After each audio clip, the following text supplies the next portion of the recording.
For centuries, cassava has played an integral role in our Amerindian culture.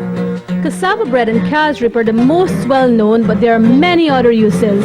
Archaeological evidence proves that Amerindians have been using cassava for over 10,000 years. And when the Europeans reached the New World, they found that the cassava crop was already being cultivated there. The cassava plant is an ancient crop which originated in South America and the Guyana Shield. There are over 67 varieties and 3 subspecies. I understand that cassava cultivation is just not about planting a crop, that there's more about keeping the whole family together. Can you tell me a little bit more about it? Yes. The men had to ambush, cut down, burn, then you clean the stalk, then you plant your cassava. After you plant it and it grow, you weed, keep the under the tree clean. Then in 9 months, you start to rip the cassava. Then you go and you haul the cassava, fetch it down. Tell me about the first step, what we have to do. Well, we have to scrape this cassava root. We scrape it out, take off all the skin. You make it look so easy. The next step is the washing the cassava root. Third step in the cassava processing, the grating. Grating the cassava root, you could even dance, move your body. We're getting the sound of the cassava root on the grater. This is where you need a woman's strength. You could even shake your waist, you know, as a grating. The grated cassava root is called the masa. This masa we can use it for so many purposes. One is for any cut that you get on your foot, on your hand, or a snake bite. We would put salt and other things inside, like leaf, and put it on that spot, and it would stop the bleeding and heal whatever is a cut or a snake bite. She's putting the masa inside the matapi, and then she would put it on the matapi stand to get the poisonous juice squeezed out.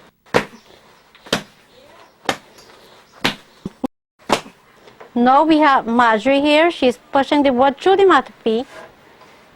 Then push it to the matapi stand so it can squeeze out the poisonous juice from the masa.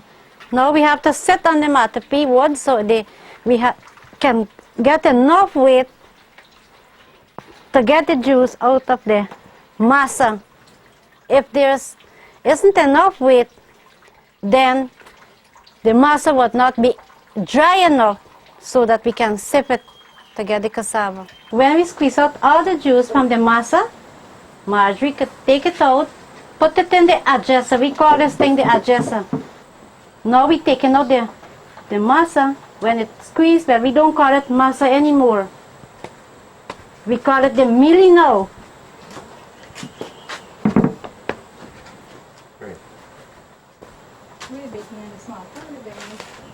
The masa is wet and the mealie is dry. Yeah. Then we take this mealie from here and we bring it into the mata.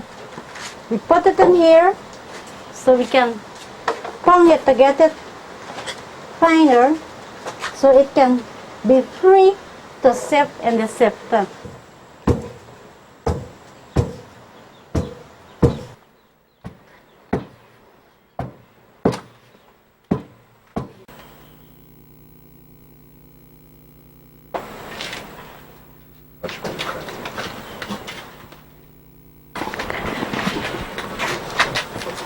Susan is sipping out the mealie here.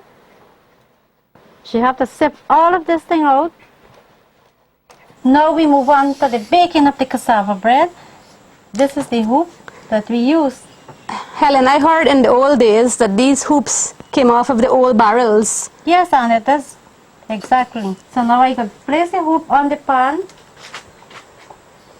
on this one here, and Susan would do the baking. Now Susan is spreading the mealie on the pan, so she would get the cassava bread.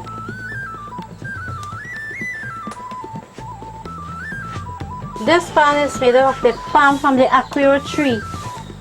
They strip the palm and some old fellow would make the platter to make this. Without this pan, we cannot bake the cassava. That is how we people does it in Moruga.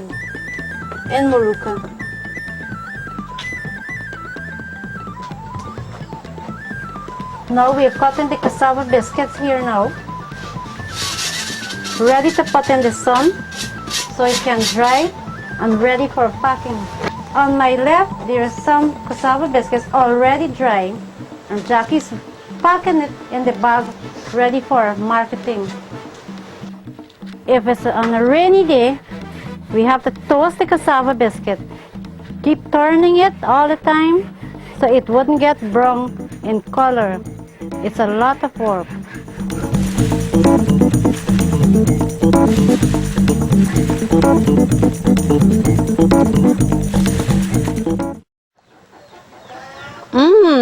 This tastes delicious. But what tastes good is also good for your health. Did you know that cassava bread is high in fiber? Yes, it has no gluten, and it's an excellent meal source for diabetics.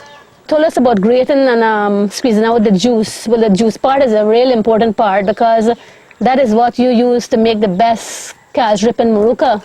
Yes, when you don't squeeze it from the cassava, from the flesh, you could say, then you put it in the pot and you boil it. You take the cream and then you put the cream in another pot. Then you boil it. This boiling taking for a whole day. Then when it get brown, you strain it in a clean cloth. And what the dust can pass. And you see water left clear when you don't strain the cashew. The cooking, you have to make stew with it.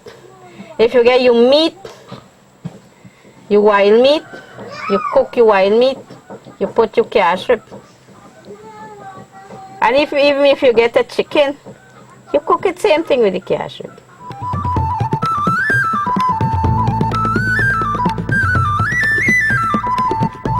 Amazing. It took the juice from 1,000 pounds of cassava to give us this one bottle of cassava casrip.